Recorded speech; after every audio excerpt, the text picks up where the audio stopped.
What does it mean to live life to the fullest, train to your potential, and perform at your best?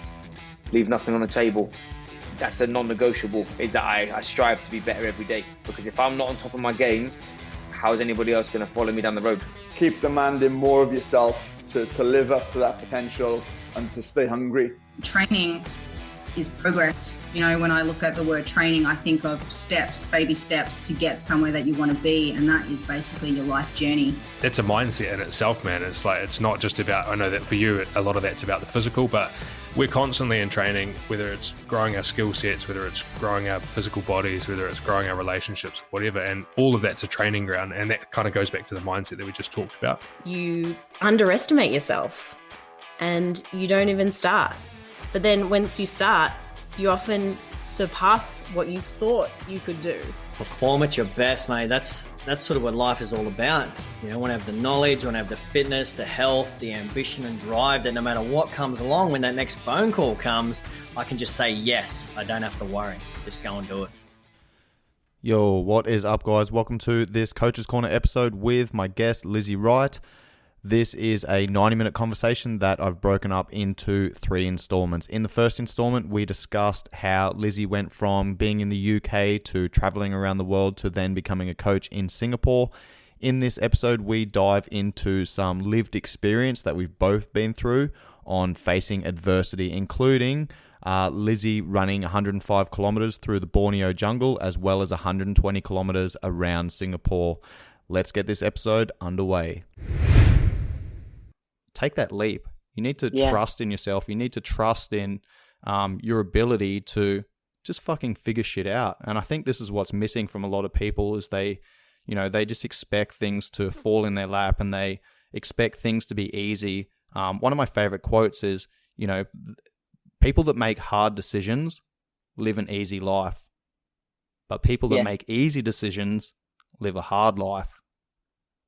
Oh, 100%. And I think that's very on point with kind of us as coaches, like especially from who I see come through the door or who I'm surrounded by, even like when I connect with on social media and everything, people just want that easy sell.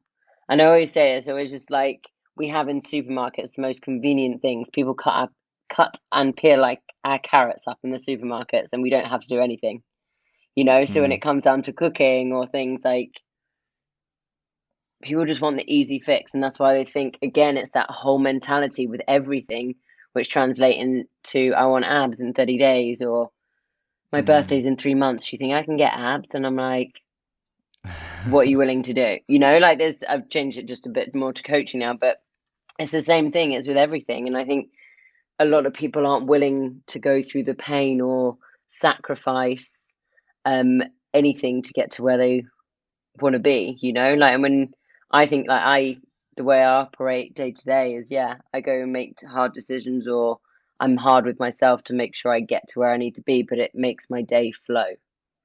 Do you know what I mean? Or makes all my decisions a lot easier when I take that leap.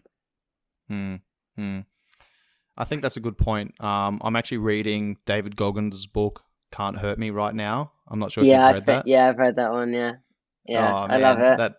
That dude's a fucking beast. He speaks true. He speaks so much truth, though, like, from his journey, like, he has so much that he can say. Like, if someone says something now, he can just, like, that's bullshit because this is what I've done.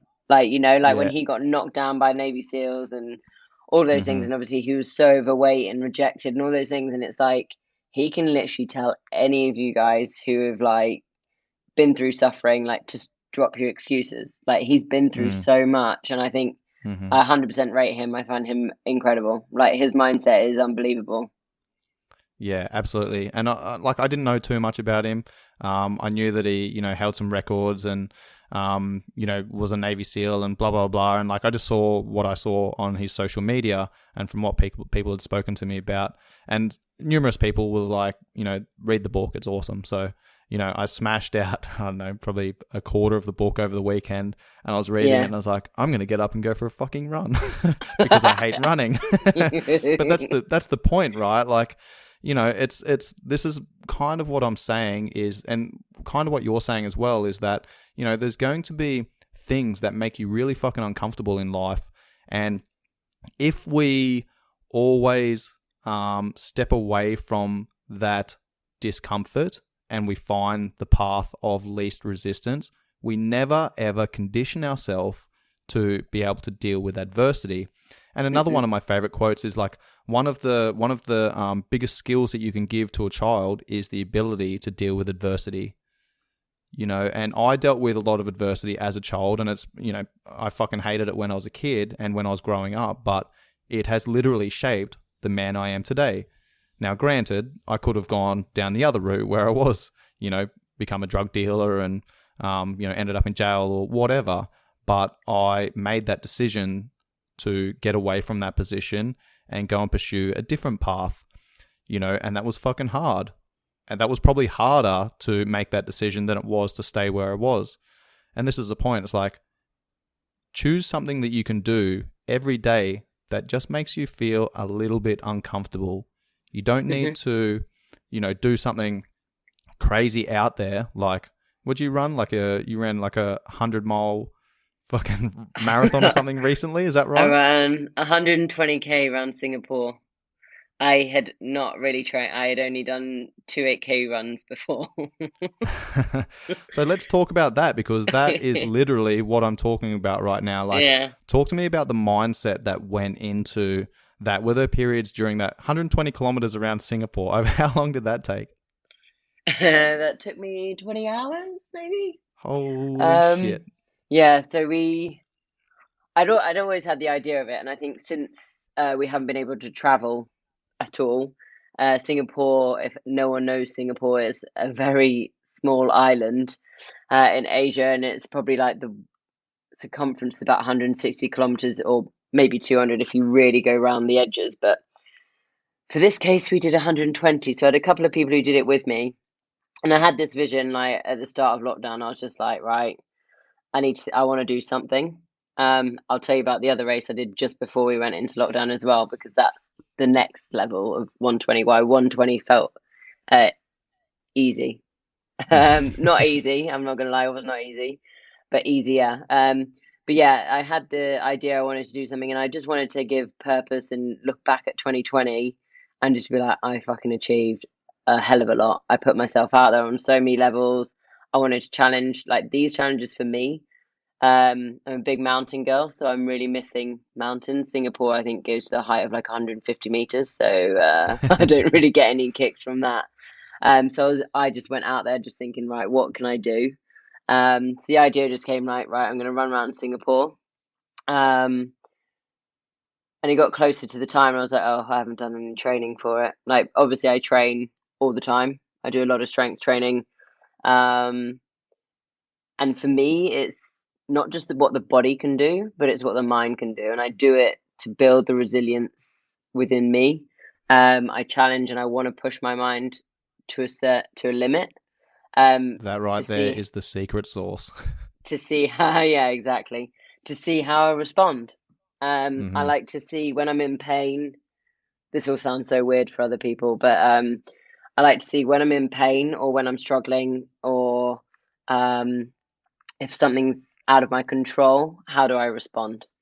I've still kept focus for the things I've done, so now I'm like looking for the next level. But like the 120, like we started at midnight. I think we started running at midnight up the east coast, which is up to Changi, and it's a ridiculously long, like 45k on a strip of like nothing on the way to the airport. So you're literally running on concrete, which I'm not the biggest fan of anyway. Prepared everything I needed to do, like all my hydration, all my food, planned all the stops. I went round and planned all the stops of where I needed to go, so at least I had that. And yeah, we went with, there were 4 of us, but then one got injured, so she had to drop out, and then 3 of us got to the finish. But it was an amazing 20 hours of getting to know 2 people who I didn't know, for starters. That's why I love that stuff, because you get to know people in that span of a time like that no one else has ever seen. I think there's also something else there as well that I want to talk about. Yeah, go for it. That I've experienced myself. And here's the thing, like, you fucking build an amazing bond with people that you go through some really fucking hard things with. adversity. And this is something that has come up for me numerous times. People are like, what's it like being in the military? Like, why are those guys, your best mates? Why are you so close with them? Blah, blah, blah, blah. And it's like, I've been through some of the best times of my life with these guys by my side, but I've also been through some of the fucking worst times of my life with these guys by my side. We're all going through the same thing. And I think there's something special about sharing adversity with other people. Can you talk to me about some of the conversations you guys had? Because I can imagine some of the conversations that you had when you start hurting, when you start chafing. Everything's fucking hurting, everything's tired, you're dehydrated. Yeah, I think it was right at the start. Actually, the one guy who did it with us, his IT band was so tight, and he just had to he was just worried he wasn't going to complete it. So at first, that wasn't a conversation, but we didn't have anything for him to roll on, so I started making him roll on a road cone thing, the big orange things. I was like, traffic cones, yeah. I was like, you got to find something to ease it out, but I just couldn't find anything apart from that. But here's a rock on the side of the road, bro. It was. I was literally just like, well, I can't find anything. But he went into a dark place straight away. So he saw the injury and was just like, oh my God. Like, we've only done 25K. Like, to him, it was trying to keep, for me, it was trying to keep him in the game and say, look, he was trying to push past. And I said, look, you got to just focus on what your body can do right now. So we need to just pull back. You need to manage what's going on here. So it was a whole mindset kind of thing for him, because this guy had never done anything further than 21K before, the nutter. So I was literally just like, right, coach has got to come in now, and I've got to really get you to figure your shit out. Don't push it to the point where you're going to be injured. We're all doing it together. I'm not here to break a record on time. I know that. So the main thing, the one and only goal for us and for me was to always just finish it. So for him, it was trying to get his mindset, and he was going up and down for the next 5 hours, and we were just like, oh my God. The biggest point that I remember, for him, I honestly, my headspace was okay. The only thing that I had was tight shins, and I was just trying to ease that out, and I'll tell you why I was okay after. But yeah, other than that, we had the humidity, the heat. It was 35 degrees at midday. We ran out of water in Singapore. I was just like, oh my God. And we were walking at one point delusional, because we were just I was like, it's around the corner. The place where we're having lunch is it's close. I promise. And me and him were just looking at each other going, oh my God, we've got to keep going. It's just one foot in front of the other. We're both trying to jog, and then I was like, I'm not jogging. I'm going to walk until we get to this lunch spot. And then behold, we had a whole plate of chips. I downed 2 cans of Sprite, and just felt great. And then we had 33 kilometers to go. But we're all quite, again, like you said, with the people who I did it with, we're all the same mindset, the one goal. We had one focus. That was where we were going to go. And we weren't so we were dancing at the traffic lights. I always believe in, if I'm in a low point, just shove some music on, and it'll literally just shift that mindset. And I love playing an 80s playlist, and dancing on the ceiling. Lionel Richie came on, and we were just at the traffic lights, just dancing. So anyone thought we were mad, but we were just we've been going for 15 hours. We don't care. Yeah. But it's amazing, again, looking, I guess, at your tools of what you have to change that perspective. And I think laughter, fun are massive tools that when you're faced with hardship or pain, something to change that mindset is massive. And for me, music, or just saying stupid jokes or whatever it is, that's one of my coping mechanisms. I'm always smiling, I'm always joking around, and that's one of my coping mechanisms for pain or for going through something. And it wins every time. I just make myself laugh, and you got to count on yourself, right, when things get tough, and that's why I've done that. But yeah, so before lockdown, I just mentioned you, I did a 105K run through the Borneo jungle. So that's why the 120K was for me was okay, which will sound really crazy to some people, but I ran for 32 hours in the Borneo jungle, absolutely dead. Like me and my friend did it, and we were like in pieces by the end. And I had some crazy mindset moments, which is what I wanted to get myself to. And I wanted to Yep. get to that hardship to be like, are you going to quit or are you going to carry on? Yep. So, And what made you, is that the reason that you decided to run 105 kilometers through the Borneo jungle? Because you wanted to test yourself?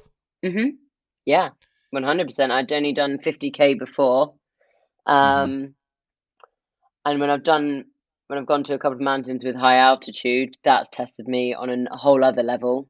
But yeah, it was definitely a mindset thing. It was just like, and like you said with David Goggins, he says everyone only operates and it's quite a known thing that everyone operates only about 40%, if that. So for me, I'm just like, well, I want to see what else I can do. Like I'm always looking, maybe not David Goggins' complete style because he's done some ridiculous stuff, but I want to do it for me. Like, what do I want to do that's going to push my limits and push my headspace? Because when things then get tough in civilization, I'm prepared for those other things. And you realize, like, a race like that teaches you so many things in life. Like, we were struggling, we were about to faint again on this one. This one was really hot in Borneo, but we were we had sunstroke quite early on in the race. Definitely my friend she had to like sit down and everything, but you struggle for that for like 10-15 minutes, and then the next 15 minutes it's all behind you because you've only got to be able to look forwards, right? So if you focus too much on the past, you're not going to be moving forwards. And like that was like a real pivotal moment for me, like when that happened, because I was just like, oh my god, this is what I spend so much time in life, like with emotions dragged on certain events and certain things. And it's just like, if I just looked at it for exactly what it was, like matter of fact, and then got on to the next thing to look forward to, my energy's way better off focused on those, so like whilst the race was not necessarily a matter of survival, but it was more of a matter of, well, it was if we got lost or anything on that. So it was like game face on, focus on where we want to go. As soon as it gets hard, find out what we need to do to stay in that position. Yeah.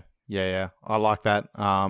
So many lessons in testing yourself like that, you know, and you never know where your fucking limitations are if you live in perpetual comfort, which a lot of people do these days. Yeah. You know, people don't put themselves in uncomfortable positions. Now, here's the thing, like, you know, I was in the army for 6 years. I went to Iraq, East Timor, Afghanistan, and I've been in some fucking terrible situations. Yeah. Right. But, you know, that set me up for being able to deal with everything that life throws at me. Now, in saying that, you know, I do live a very fucking comfortable life now. So I put myself in those positions every now and again. I challenge myself.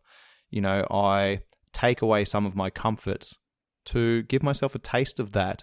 And what that also does is it gives me an appreciation for when I get that stuff back again. So, you know, for example, I quite often go away on a weekend and turn my phone off, and like I won't book anything, and I'll just kind of wing it and see what happens. I'll, you know, talk to the locals and try and book accommodation, and you know, fucking sometimes I end up sleeping on a beach or whatever. Yeah, but you know, we literally like rely on technology so much.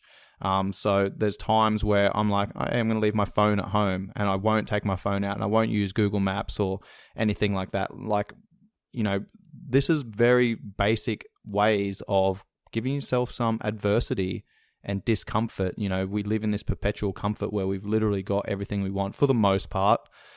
So I think it's important to, you know, put yourself through these discomforts every now and again. And I mean, for people listening at home that don't really challenge themselves too much, you don't have to go out and run 120 kilometers, right?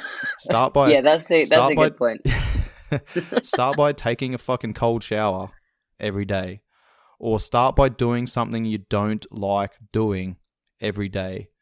You know, it's not about, you know, doing something massive that's going to kind of fuck you up and take you way, way out of your comfort zone. It's like doing something that's a little bit out of your comfort zone. So then you shift the needle, and then that little bit of discomfort is no longer uncomfortable. and then you shift the needle again. You do something a little bit scarier, a little bit more uncomfortable. And, the more you can condition yourself to these adversities, the better you're able to deal with fucking adversities when they come up in real life. Mm-hmm. So you can control the adversities, you can control the level of discomfort by the choices that you make every single day. So that when the choices that, or the things that happen that you have no control over and you have no choice in, when those things come up, you're much better able to deal with them. Yeah, 100%. I posted about control the controllable and accept the uncontrollable. That was in one of my posts today. So yeah, it's so on point, and it's so true. It's just getting ready, and I think it's having those tools in the bag or in the box ready to help you when you do face something. Like, how do you deal with your emotions? How do you accept certain events? And yeah, I think it's powerful when you have that handle and you have that self-awareness and you have that next level. That's when it's powerful on your journey to apply to all aspects of life. Yeah. And for a lot of people that are listening to this podcast, I assume that most people have listened to many of the preceding episodes. But that's the whole idea of this podcast, right? Yeah, is to give people these tools to be able to, I put out 14 episodes for the first 2 weeks that I launch, and they're like the foundational episodes. And I always say, if people are coming on board and listening to these episodes later on, we've got like 77 or 78 episodes out at the moment or something like that. So I've been fucking smashing them out. But anyway, I always say go back to those first 2 weeks and listen to the first 14 episodes, or probably the first 21 episodes, because I go through, the foundational work of building habits and creating consistency and restricting temptation, meal preparation, accountability, hierarchy of value, motivation, direction, the effect of your environment, like nutritional pyramid of importance, etc., etc. Those are the foundational episodes that people should listen to, and then each one of these subsequent episodes that I'm doing, particularly with different coaches with different backgrounds, we're layering on top of all of that on top of all that stuff. Excuse me. Now, what I want to talk about next is you've actually got your own podcast, Project yes. Woman. Let's discuss that. Why did you start your podcast? And tell my audience a little bit about it and where they can find it. Oh, thank you. Give me a bit of a limelight hit, or whatever. I can't even think of the word. Take the stage. Yeah, so I'll take the stage. That's all I wanted. Yeah, so Project Women podcast. I remember we had a conversation when I was kind of thinking about it in its infancy, and I thought about it in February. And the whole idea of the podcast is to bring real women together with real experts, real stories, and just being able to create a space. Definitely with me, I have a focus on female clients who I coach. So a lot of content that I was on repeat. So I really wanted to create a platform where I had conversations not only to do with training, nutrition, and mindset topics, but also sex, relationships, finance, to career, so a whole broad of topics to basically educate and provide knowledge for women to be the best versions of themselves. And I think there's a lot of information out there, and like you, I've started putting a bit more of a structure in it of setting foundations. The way I coach and the way I think for women, we've not just women, men too, but I think we're sold, or have been sold for so long, the quick fixes, the diet culture, quick answers to everything. And I wanted to create a platform and a space, a safe space for women where we can have real talk, real conversations about all of these areas, and kind of set the record straight from, basically just change a lot of perspectives for the better. Yeah, that's a good point. Like the health industry, health in quotation marks. Yeah. The fitness industry, the supplement industry, the weight loss industry, the food industry, like they're multi-billion-dollar industries. Like they do not give a fuck about your health and wellness. All they care about is making money. So anyone that's pushing, any of these things, they're likely trying to sell you something. So there's people, and this is one of the reasons I started this podcast as well, is to cut through the bullshit, because, so many people come to me and they're like, hey man, what supplements do you take and blah, blah, blah. And don't get me wrong, like I take supplements, but, I take supplements when I need them to fill the gaps with, my nutrition. If I'm missing something, then, I can supplement, and that's what supplements are for. Right. Yeah. So, I love the message. And I want you to talk about, you posted recently about your own transformation. And, this kind of ties into what you just said about people wanting the quick fix. Now, this is something that, good coaches will typically do, is they will speak the truth on social media, and they will say, this stuff takes time.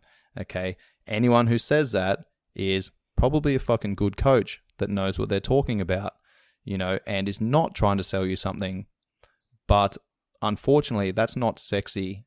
That's not what people want. That's not what people want to hear. So what they gravitate towards is the people that are going, you can get abs in 8 weeks. You can fucking lose 10 kilos in 10 weeks. It's all these short-term quick fixes that people are drawn towards. And unfortunately, we see so many people end up on the fucking hamster wheel, where they're going from one shiny program to the next new supplement to, the next fucking craze of butthole sunning or whatever it might be, looking for the quick fix, right? And here we are trying to, put out good quality information that's like, hey, this is going to take time. So talk to me about your transformation, how long that took, and, what your expectations were. Yeah, I think it definitely goes back to, or just take it back to where we spoke before, is I come from a very strong background. So the way, not only how I was raised and grounded by my parents, and my environment of when I was a young girl.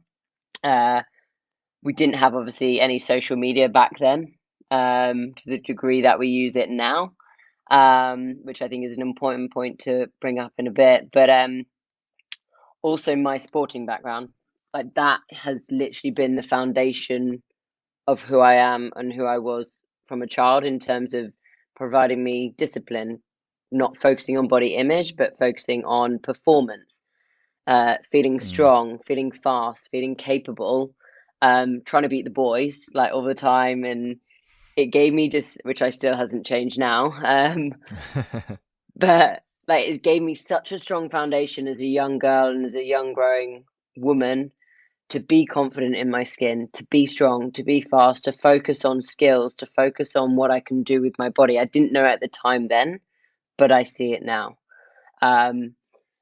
So I never set out in that way, and I think from that foundation and the environment that I was in, it really set that ball up for coming into my being 18, being 16, being to my early 20s. And that mindset hasn't shifted. I've always actually had a very healthy relationship with my body, with my confidence, with my food, and with my training. And I think that all stems from when I was younger. So when I put that post up for the transformation, for me, it was a sense of going from a 21-year-old to a woman, basically going from a girl to a woman, and seeing that change in a woman's body, from not doing real strength training to just being sprinter. And you can see in that the picture that I did post, it was me backpacking. So I'm skinny, I've not been training, I've been drinking my heart out and partying as hard as I could, and all of those things. So I wanted to show like that kind of side of things. But obviously it's all well and good showing a transformation picture, because you can see all the strength and the confidence like radiating then, but you can't see like what's in the internal dialogue. So for me, I think it's all important. Like a lot of people are doing a lot of transformational photos and how they look aesthetically, but I also think the need a bit of water. The mindset. A lot of people don't talk about how you transform over time either. So I think when it comes to that message and it comes over time, especially as women, we go through so many different phases, physiologically, that we don't spend enough time learning. So we go from teens, from getting our period, to being in our early 20s and kind of trying to understand where our body works, how it moves, but you've got this whole ideal body of what we're meant to look at and all the pressures to then getting older, and after 30 you're starting to lose lean muscle mass, to perimenopause, to menopause, like just diving into then. So for me, for the transformation, it's just important and what started that was, or triggered that was, I coach a 14-year-old girl at the moment, and I've received messages from 20-year-olds in the last few months, just saying how happy they are that my content just focuses on being healthy and strong. And that's my message, is we have a lot of people in terms of transformations focusing on aesthetic, whereas I think the internal dialogue and the feelings are way more important, and in the long run, for you to be happier for the external. Does that make sense? In terms of that Absolutely. whole transformation? Yeah. There's something I want to pause on for a moment there as well, is, we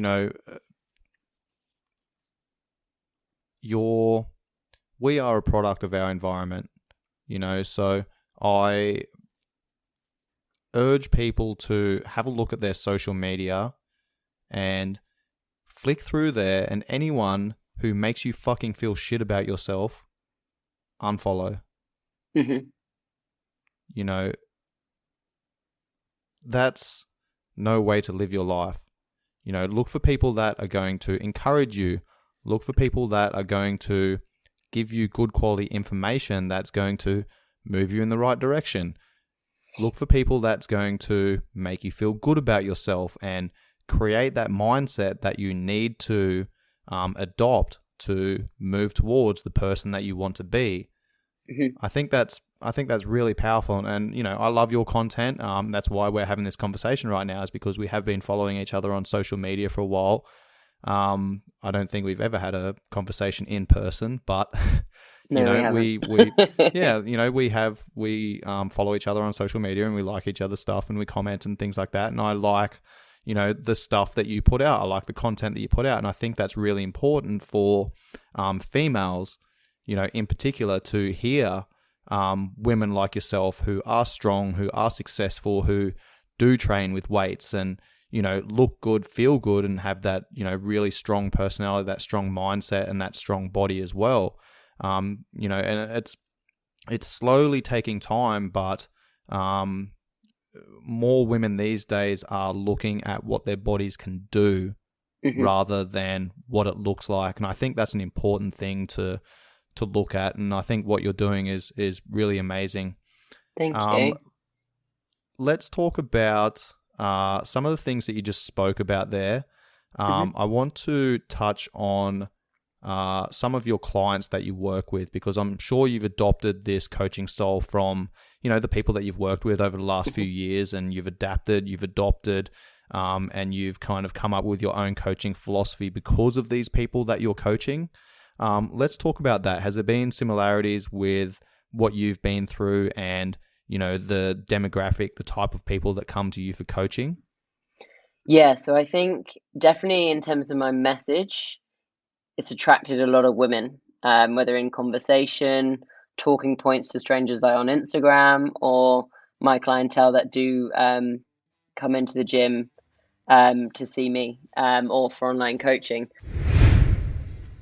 And there we have it, part 2 of a 3-part series with my friend Lizzie Wright. Stay tuned for the next episode, where we dive into some of the tools that we use to help our clients achieve their goals. If you enjoy the conversation, please make sure you pass it off to your friends and family. If you do share it on your social media stories, please make sure you tag myself and Lizzie so we can share it as well. Both of our links for social media platforms will be in the show notes, and any 5-star ratings and reviews are much appreciated. Much love, guys. Peace.